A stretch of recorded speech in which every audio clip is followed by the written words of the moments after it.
J'avais éventuellement développé cette envie de parler du travail de Michel juste en noir et blanc, juste du dessin.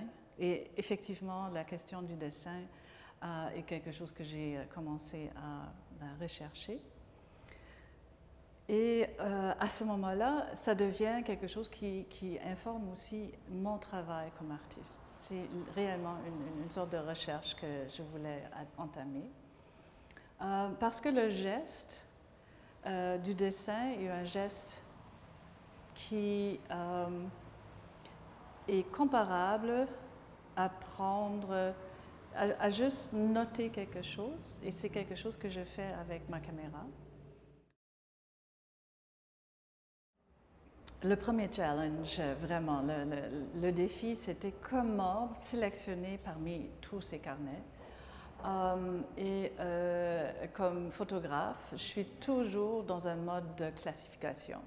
Alors, c'était assez facile et évident pour moi de classifier le travail de Michel par intérêt, ses intérêts, par les choses qui reviennent tout le temps, par aussi la relation à l'écran, sa relation à l'écran, mais aussi son intérêt de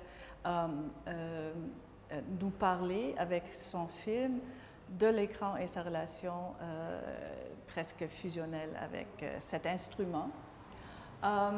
Et ça, c'est quelque chose qu'on trouve au mur ici. On a vraiment l'idée de l'espace de travail, l'idée de l'instrument, l'écran d'épingle, et les épingles qui sont vraiment les acteurs dans le film de Michel en représentant les particules vis-à-vis de l'univers, l'écran.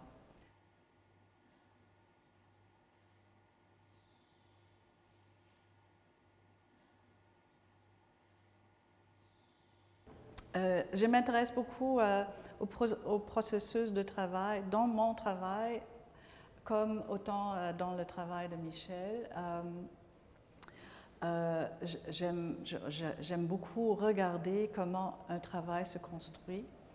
Alors, ça commence avec des lectures, des recherches, et c'est pour ça qu'on a choisi de mettre en évidence certaines lectures, certaines influences de Michel. L'autre élément important, c'est aussi que nous sommes des collègues à l'école de design et on a réalisé que par la force de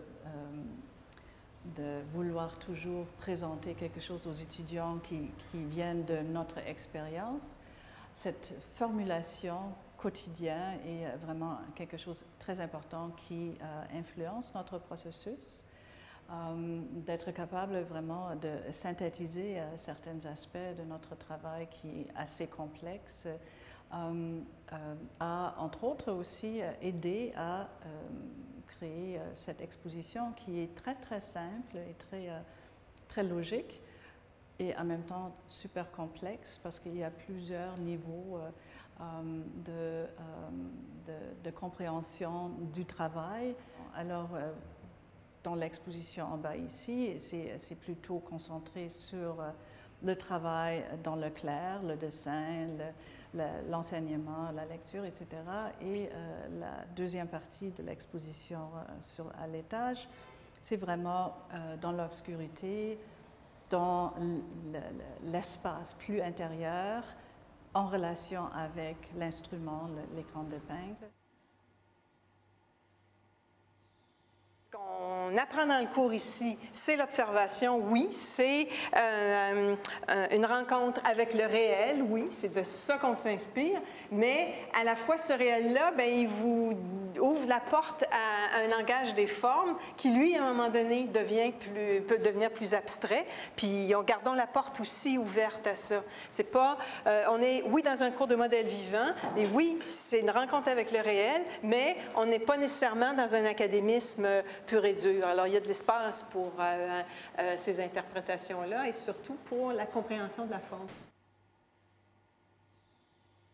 Je pense qu'une des bonnes raisons d'apprendre à dessiner, c'est simplement pour apprendre à réfléchir formellement, peu importe ce qu'on fait après, de la peinture, de la sculpture, de l'installation, peu importe. Donc, pour moi, le dessin a ce rôle-là dans ma vie, mais il a aussi ce rôle-là dans l'enseignement. Je suis une ardente défenseur du dessin comme élément essentiel du processus de création. Une des idées aussi autour de l'exposition, c'était de parler, en parlant du processus, du procédé de travail, du processus de réflexion, c'était de parler du rôle que le dessin joue dans ma façon de réfléchir et aussi le rôle que le dessin joue depuis très longtemps et continuera, je pense, de jouer encore longtemps, justement sur la réflexion.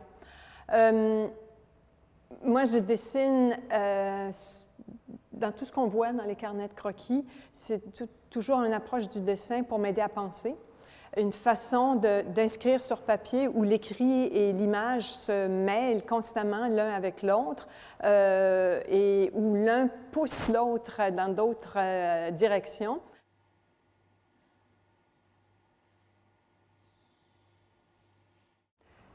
J'ai une affection particulière pour les files d'attente. Non pas que j'aime attendre, mais je n'aime pas perdre mon temps et je trouve que dans une file d'attente, il y a tellement de choses à voir qu'il y a beaucoup d'inspiration à récolter simplement en regardant les gens.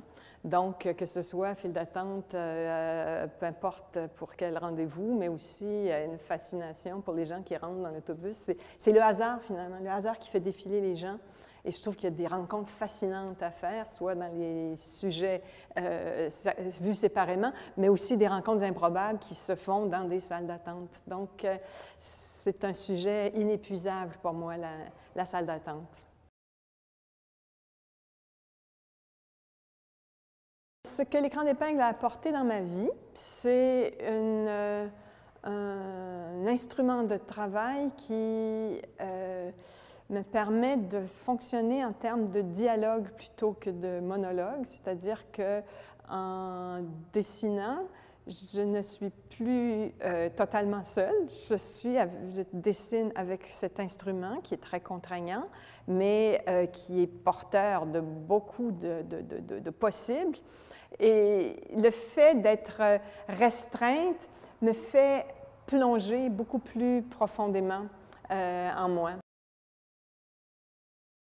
L'instrument que vous voyez ici, c'est ce qu'on appelle un écran d'épingle. C'est une invention des années 30 d'Alexandre Alexeïev, qui était russe, qui a émigré en France en 1917. Et il avait cette idée, il était graveur, il avait cette idée de faire des gravures animées. Et il a donc inventé avec sa première femme et ensuite avec sa deuxième épouse, Claire Parker, cette idée de travailler l'image à partir de cet instrument qu'il a conçu, dont le principe est le suivant. Vous avez des épingles qui sont enlignées les unes avec les autres et qui sont enchâssées dans un écran. Ici, dans cette surface, il y a 400 000 épingles. Chaque épingle projette une ombre. Donc, chaque épingle sort en saillie. Si je pousse de l'arrière vers l'avant, les épingles sortent vers le devant et normalement, on met la caméra juste devant l'écran d'épingle. Donc, chaque épingle projette une ombre et c'est l'ombre projetée des épingles qui crée les valeurs de gris et qui crée le dessin. L'écran qu'on a ici, c'est celui qu'on appelle l'écran de 1937. C'est le deuxième écran qu'il a construit. Le premier, c'était en 1932. Dans celui-ci, les épingles sont retenues entre des lames de métal, ce qui donne une apparence où les teintes les plus claires restent très argentées à cause des lames de métal. L'écran d'épingle sur lequel je travaille à l'Office national du film du Canada est composé de tubes qui sont enchâssés dans une même surface, 240 000 tubes dans lesquels sont des épingles et toujours le même principe de l'ombre projetée. L'Office national du film du Canada a acquis l'écran d'épingle qu'on a à notre disposition pour travailler dans les années 70 de la main d'Alexeïev. Le CNC en France possède la vaste majorité des archives d'Alexeïev, plusieurs écrans d'épingle aussi, dont celui-ci, qui ont eu la grande amabilité de nous prêter pour l'exposition. Cet écran-ci ne peut pas servir pour l'animation. Le dernier écran construit par Alexeïev et l'avant-dernier, celui que possède l'ONF, sont les deux seuls instruments au monde, les deux seuls écrans d'épingle au monde avec lesquels on peut faire de l'animation.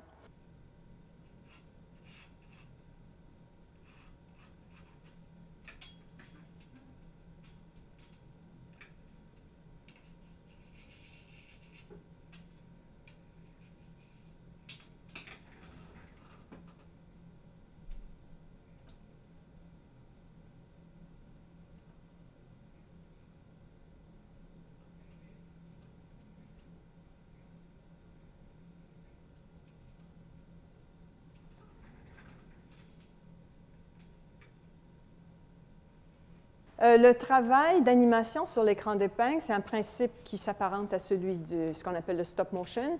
Donc, image par image, on travaille une image, on la photographie, on la modifie, on la rephotographie et on la remodifie encore. Donc, chacune de ces images-là décompose le mouvement. Et donc, c'est tout l'ensemble des images pour chaque seconde qui va créer le mouvement. Donc, pour une seconde d'animation, on va faire 8 images, 12 images ou 24 images, dépendant du type de mouvement qu'on est en train de faire ou du type de définition qu'on veut avoir.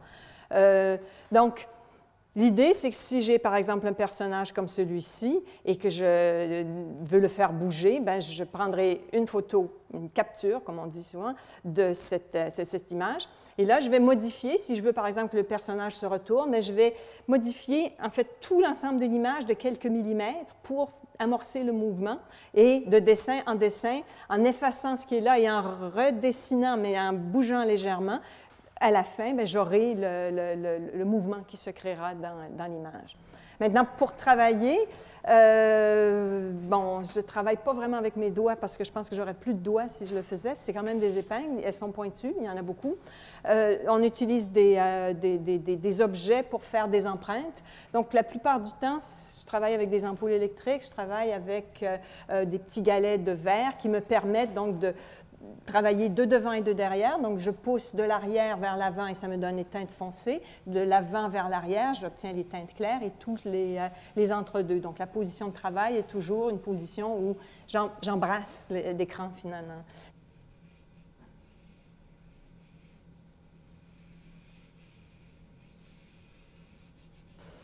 L'ONF a participé, était partenaire de l'exposition parce que Angela a voulu utiliser non seulement des esquisses de mes carnets de croquis, mais aussi des esquisses filmiques. Donc, avec le concours de l'ONF, on a travaillé à un montage où Angela s'est assise avec une monteuse et a fouillé dans toutes mes archives, mes esquisses filmiques, parce qu'on fait aussi, je fais beaucoup d'esquisses de mouvements avant de commencer le film.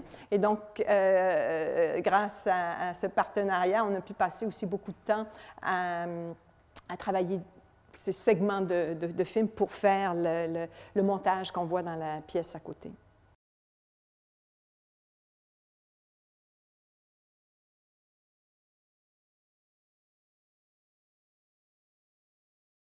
On parle toujours de l'angoisse de la page blanche. Avec l'écran d'épingle, je n'ai pas une page blanche, mais plutôt une surface sombre. Et j'ai l'impression de chercher à tâtons quelque chose qui existe déjà dans le noir. Le fait d'être dans l'obscurité, il y a quelque chose de très intérieur. J'ai l'impression d'être dans un endroit où les idées sont là, mais il faut que je les trouve, je les éclaire. Et quand je travaille avec l'écran d'épingle, je fais se révéler de l'obscurité. C'est un procédé de travail qui est tout à fait à l'inverse. Au lieu que je fasse une marque sur une feuille blanche, je vais chercher dans le noir quelque chose et j'ai toujours l'impression que c'est là, mais il faut que je le trouve. Il fait noir, on cherche et ça se révèle. Et des fois, je vais utiliser des segments d'idées que j'ai déjà mis sur papier Mais des fois, je ne les utiliserai pas non plus parce que finalement, le hasard m'a fait aller vers autre chose ou un accident de parcours.